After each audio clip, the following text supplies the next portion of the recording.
Assalamualaikum warahmatullahi wabarakatuh. Saya Rodatul Nikmah dengan NIM 0604032297. Saya dari Prodi Manajemen Pendidikan Islam, kelas C, Fakultas Tarbiyah dan Keguruan, semester 3, Universitas Islam Negeri Sunan Ampel, Surabaya. Di sini saya akan menjelaskan tentang kerangka kinerja perencanaan pendidikan. Sebelum itu saya akan menjelaskan betapa pentingnya pendidikan yang berada di Indonesia. Karena pendidikan memegang peranan penting, karena adanya pendidikan akan lahir banyak generasi yang cerdas dan hebat untuk memajukan kehidupan bangsa yang mendatang. Begitu pentingnya pendidikan sehingga tujuan pendidikan dijelaskan pada Undang-Undang Sisdiknas Nomor 20 Tahun 2003 Pasal 3 disebutkan bahwa tujuan pendidikan nasional diantaranya pengembangan potensi siswa sehingga menjadi manusia yang beriman dan bertakwa kepada Tuhan Yang Maha Esa, berakhlak mulia dan sehat. Mereka keterampilan kreatif dan mandiri yang dibutuhkan dalam menjadi warga negara yang bertanggung jawab.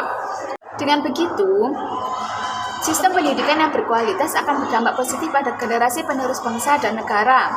Mengenai hal tersebut, maka tujuan pendidikan tidak lain untuk mengembangkan potensial serta membentuk sikap dan perilaku individual untuk menjadi yang lebih baik. Pembentukan sumber daya manusia memerlukan adanya suatu interaksi edukatif di mana terdapat proses aktivitas belajar mengajar antara guru serta peserta didik.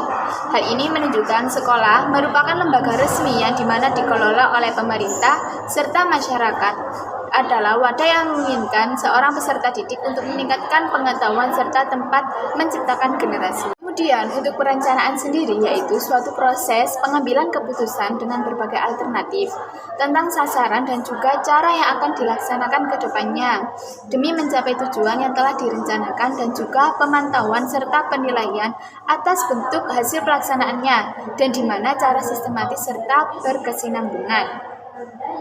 Maka perencanaan digambarkan sebagaimana mengandung arti bahwa pimpinan diharapkan memikirkan secara matang terlebih dahulu tentang tujuan atau sasaran maupun tindakan di mana didasari pada langkah, rencana, dan logika.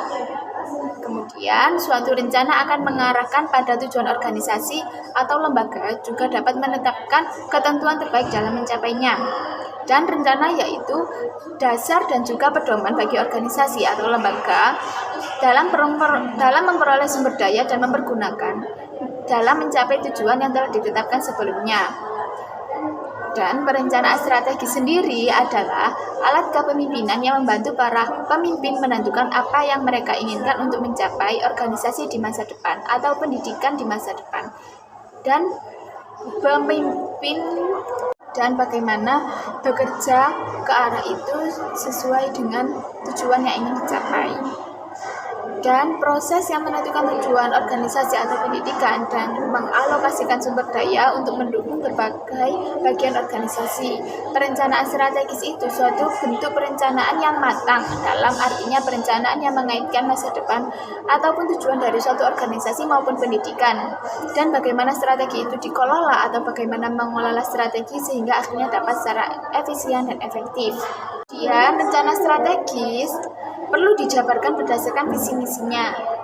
Program sekolah juga sebaiknya disesuaikan dengan visi dan misi itu sendiri akan dapat berkembang secara optimal. Perencanaan program dan kegiatan pada rencana kegiatan sekolah perlu terukur dan realistis untuk memudahkan suatu program dapat berjalan dengan semestinya.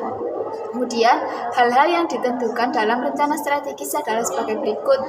Yang pertama, merumuskan visi dan misi. Yang kedua, mengidentifikasi goals atau tujuan. Yang ketiga, menetapkan sasaran objektif. Yang keempat, membuat rencana kerja. Kemudian, kesimpulannya yaitu perencanaan strategis merupakan metode pengaturan dalam pengelolaan suatu organisasi dengan mengaitkan pencapaian masa depan organisasi atau pendidikan dan mengorganisasikan sumber daya dengan efektif dan efisien. Tahapan penyusunan perencanaan strategis dapat dilakukan dengan pendekatan seperti merumuskan visi misi, mengidentifikasi goals yang membimbing kepada misi, kemudian menentukan sasaran yang akan membantu meraih tujuan, dan membuat rencana strategi atau renstra. Kegiatan perencanaan dapat dilakukan dengan juga menganalisis SWOT, di mana analisis ini mengukur atau mengevaluasi kegiatan pada satuan organisasi atau sekolah dengan identifikasi strength, kekuatan, weaknesses, kelemahan, opportunities, peluang, dan threats, ancaman. Sekian dari saya. Kurang lebihnya mohon maaf, semoga yang saya sampaikan dapat bermanfaat dan barokah. Wallahu muwaffiq ila aqwamit thoriq. Wassalamualaikum warahmatullahi wabarakatuh.